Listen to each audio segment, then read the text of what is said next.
हाँ ये स्टूडेंट्स, देखिए हमने चैप्टर 13 स्टार्ट किया था। आपको फर्स्ट वीडियो जो मैंने भेजा है उसमें तो हम लोगों ने पढ़ा कि साउंड जो है वो कैसे हम उसको सुन पाते हैं और वाइब्रेट करने से किसी भी चीज़ को जो साउंड है वो प्रोड्यूस होता है। इसमें मैंने आपको यूटेंसिल्स का यहाँ एक्टिविटी बताई थी। एक एक्टिविटी हमने रबर बैंड की देखी है इसमें, ठीक है। नेक्स्ट ये हमने वाइब्रेशन के लिए एक प्लेट में पानी डाल के फिर उसको वाइब्रेट होते हुए हमने देखा है कि वो वहाँ जो वाइब्रेट हो रहा है तो पता चल रहा है कि साउंड जो है वो वाइब्रेशन के थ्रू आता है। फिर ये एक तारा का एग्जांपल आपको यहाँ दिया हुआ है कि जितने भी म्यूज़िकल इंस्ट्रूमेंट्स हैं उनमें कहीं ना कहीं कोई चीज़ स्ट्रेच होती है तभी आपके जो आवाज़ है वो आती है। जैसे इसमें एक मटकी का एग्जांपल यहाँ दिया हुआ है, आपको पिक्चर शो किया हुआ है, और मंजीरा का पिक्चर। दोनों जब हम आपस में उनको टकराते हैं तो उनसे साउंड प्रोड्यूस होता है। उसके बाद एक यहाँ ये जल तरंग का एग्जांपल आपको दिया था कि आपको बाउल्स लेके उसमें अलग अलग क्वांटिटी में पानी फिल करना है, ठीक है। तो ये भी क्लियर किया था हमने उस दिन। फिर हमने ये देखा था topic sound produce by humans, कि ह्यूमंस के अंदर जो ह्यूमन बींग्स हैं उनके अंदर साउंड कैसे प्रोड्यूस होता है। तो हमारे एक विंड पाइप होती है, उसके पास एक हमारे वॉइस बॉक्स होता है। जब हम अगर गाना गाते समय या बोलते समय अगर हमने थ्रोट को टच करके देखते हैं तो हम महसूस करते हैं कि वो कहीं ना कहीं वाइब्रेट कर रहा है और उसी के थ्रू हमारा साउंड जो है वो प्रोड्यूस हो रहा है। Now the next topic is, एक आपको ये 13.6 एक्टिविटी भी मैंने एक्सप्लेन की थी कि जो आपकी वोकल कॉर्ड्स होती हैं वो कैसे वर्क करती हैं। एक दो रबर की स्ट्रिप्स के साथ और एक पेपर के साथ आपको मैंने एक्सप्लेनेशन यहाँ पे करके दिया था। Now the topic is sound needs a medium for propagation, कि साउंड जो है वो कैसे एक जगह से दूसरी जगह पहुँचता है, ठीक है। ऐसा तो नहीं है कि कोई बोल रहा है तो दूसरे तक साउंड पहुँचा, तो कोई मीडियम तो चाहिएगा किसी ना किसी चीज़ का। तो उसी का यहाँ हम देखते हैं। When you call up your friend who is standing at a distance, जब आप किसी अपने फ्रेंड को कॉल कर रहे हो, जब आप खेलते हो तो आवाज़ लगाते हो एक दूसरे को, वो फ्रेंड आपसे थोड़ी सी दूरी पर खड़ा है, your friend is able to hear your voice, और जब आप उसको आवाज़ देते हो तो आपका फ्रेंड आपकी आवाज़ सुन पाता है, वो रिएक्ट करता है, आपकी तरफ देखता भी है या फिर आपको हैंड वेव करके कैसे भी रिएक्ट कर सकता है। How does the sound propagate to travel to her, propagate और ट्रैवल टू हर, तो कैसे वो जो आवाज़ आपने दी वो आपके फ्रेंड के कानों तक गई, कैसे पता चलेगा। तो इसमें 13.7 हमने एक एक्टिविटी ली है, आप देखेंगे उसको। टेक अ मेटल और ए ग्लास टम्बलर, हमने एक पानी का एक ग्लास लिया है। Make sure that it is dry, सूखा है वो एकदम। Place a cell phone in it, हमने उसमें एक सेल फोन रख दिया। Remember that the cell phone must be not kept in water, पानी में नहीं रखना है, ग्लास आपकी सूखी होनी चाहिए। Ask your friend to give a ring on this cell phone, अब आपको क्या करना है, अपने फ्रेंड को बोलना है कि जो सेल फोन हमने ग्लास में रखा है उस पर कॉल करे from the another cell phone. Listen to the ring carefully, अब आप उसको रिंग को सुनिए। Now surround the rim of the tumbler with your hands, put on the mouth, अब आप क्या कर सकते हो, अब इसको आपने जो टम्बलर है उसको अपने माउथ के साथ आपने क्या कर लिया, उसको ग्रिप करके रखा है। देखो आपको पिक्चर में शो किया हुआ है,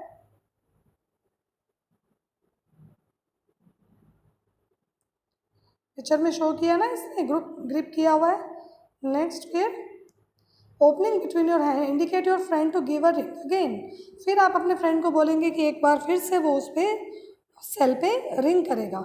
listen to the ring while sucking air from the tumbler, तब आप महसूस करेंगे कि उसके अंदर जो रिंग है वो आप सक एयर यानी सक करेंगे जब उसको, तो आपको महसूस होगी। Does the sound become fainter as you suck the air, remove the tumbler from your mouth, does the sound become loud again, जैसे आप उसको मुंह के अंदर ले जाते हैं टम्बलर को, तो जो सेल फोन का जो रिंग है वो आपको बहुत कम सुनाई देगा, और जैसे ही आप उसको अपने माउथ से हटाएंगे तो जो सेल फोन की जो रिंग है वो अगेन आपके जो दोबारा से आपको लाउड यानी तेज सुनाई देगी। Can you think of an explanation, is it possible that the decreasing amount of air in the tumbler had something to do with decreasing loudness of the ring। अब इससे हमें ये महसूस हो रहा है कि जैसे ही हमने उसको अपने माउथ के अंदर सक कर लिया उस टम्बलर को, या फिर उसके अंदर अपने माउथ के अंदर उसको लगा के रखा, तो जो एयर है वो कम आ रही है उस टम्बलर में और जो रिंग है वो भी आपको धीरे सुनाई दे रही है। तो थोड़ा सा हम इससे आइडिया लगा सकते हैं कि हो सकता है एयर की वजह से जो साउंड है वो धीरे या कम सुनाई देता है, ठीक है। Indeed, if you had been able to suck all the air in the tumbler you will not listen any sound. अगर आप वो जो ग्लास आपने लिया है उसकी सारी हवा अगर आप मुंह के अंदर खींच लेते तो हो सकता है आपको आवाज़ सुनाई भी नहीं देती। Actually sound need a medium to travel, तो इससे हमें ये पता चल रहा है कि एक्चुअली साउंड को ट्रैवल करने के लिए कोई ना कोई मीडियम की ज़रूरत पड़ती है। When the air has been removed completely from a vessel, जब किसी बर्तन से या किसी वेसल से जब हम एयर कम्प्लीटली निकाल लेंगे, it is said that there is a vacuum in the vessel, तब हम ये बोल सकते हैं कि जो वेसल जो भी हमने बर्तन लिया है वो एकदम क्या है, वैक्यूम है। The sound can not travel through a vacuum, और वैक्यूम जो कंडीशन होती है किसी भी चीज़ की उसके अंदर साउंड जल्दी से ट्रैवल नहीं करता है।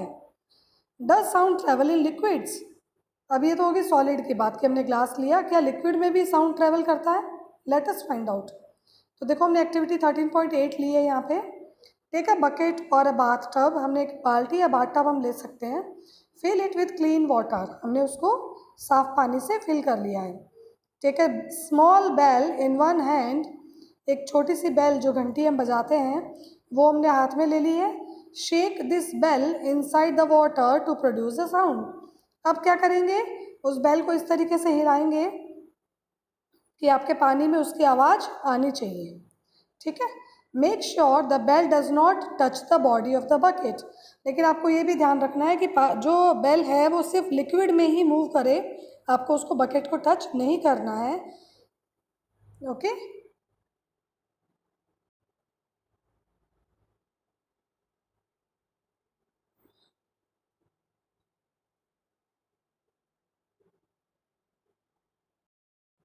और फिर place your year gently on the water, अब आप जैसे इस टब में दिखाया हुआ देखो ये बॉय क्या कर रहा है, उस टब के पानी के पास में अपना ईयर लेके गया है, तो सेम वही करना है आपको, ईयर को अपने उस वाटर के पास ले जाना है, सरफेस के पास में। Be careful the water should not enter in your year, लेकिन ध्यान रखना है कि पानी के अंदर डिप नहीं करना है अपने ईयर को, नहीं तो पानी जो आपके कान में जा सकता है।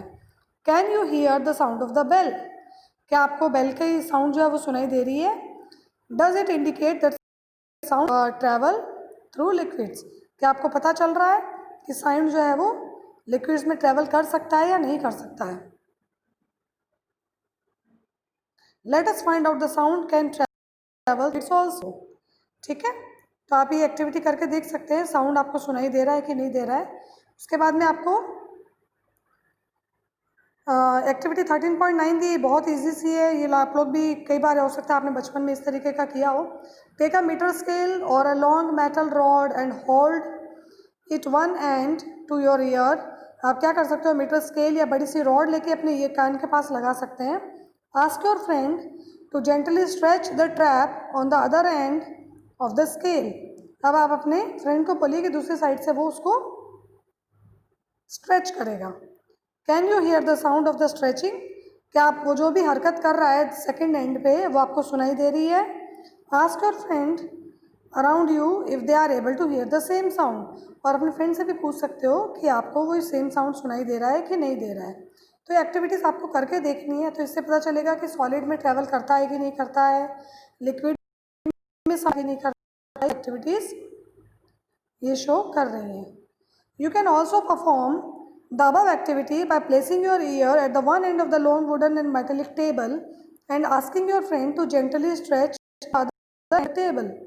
अब ये एक्टिविटी आप क्लासरूम में या घर पे अपने टेबल से भी कर सकते हो, ठीक है। You find that the sound can travel through the wood और मेटल, अब आपको पता चलेगा कि वुड और मेटल से साउंड जो है वो ट्रैवल कर रहा है। In fact sound can travel through any solid, तो हम ये कह सकते हैं सॉलिड जितने भी हैं उनसे साउंड जो है वो एक जगह से दूसरी जगह ट्रैवल है। You can perform interesting activities to show that sound can also travel through strings, जैसे ये वायर की एक्टिविटी दी हुई है, ये तो जो गेम है बचपन में मोस्टली बच्चे खेलते हैं आपस में, कोई वुडन कप्स लेके या फिर मैच स्टिक लेके, मैच बॉक्सेस लेके, ये सब सिंपल सा गेम है, टॉय टेलीफोन सबने बनाया होगा। Have you ever made a telephone? Can you say that the sound can travel through strings? तो उससे हमें पता चलता है धागे से जब आप एक जना बोल रहा है दूसरे के कानों तक आवाज़ आ रही है, तो हम ये कह सकते हैं कि स्ट्रिंग के थ्रू भी साउंड जो है वो ट्रेवल करता है। We have learn so far that vibrating objects produce sound and it is carried in all direction in a medium. The medium could be a gas, a liquid or a solid. How do we hear it? अब हम देखते हैं कि vibration करने से sound produce होता है, ये तो हमें पता लग गया, लेकिन वो हमारे कानों तक कैसे पहुंच रहा है? We hear sound through our ears. अब ह्यूमन बींग्स कैसे सुन पाते हैं? हमारे जो कान हैं, जो हमारे सेंस ऑर्गन्स हैं, उनमें से एक है, और वो हमें सुनने की जो कैपेसिटी है वो रखते हैं।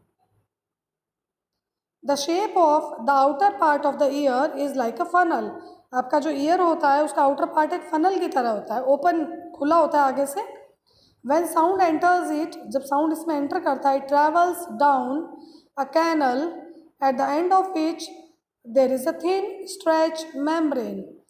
और एक कैनल यानी डीप इनसाइड हमारे, जब हम कान की तरह के अंदर कभी हम फिंगर डाल के देखते हैं तो देखो एक डीप टनल जैसे बना हुआ है और कैनल जैसे बना हुआ है, और उसके अंदर एक पतला सा स्ट्रेच थिन मेम्ब्रेन, जिसको हम नॉर्मल लैंग्वेज में बोले तो कान का पर्दा जैसे बोलते हैं हम लोग। It is called ear drum. उसको ईयर ड्रम जाता है। It performs an important function.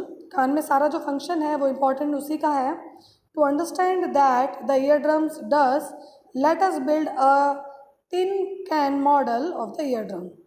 ये देखो क्या किया इसमें, एक बॉक्स लिया और जो बलून्स होता है उसको स्ट्रेच कर लगा दिया है, और जैसे हम उसमें नीचे से साउंड डाल रहे हैं वो क्या कर रहा है, वाइब्रेट कर रहा है। देखो उस पर जो हमने पीसेस डाले हैं ग्रेन्स के, वो हिल रहे हैं। देखो टेक ए प्लास्टिक और a tin can, cut it end, दोनों एंड उसके कट कर दिए।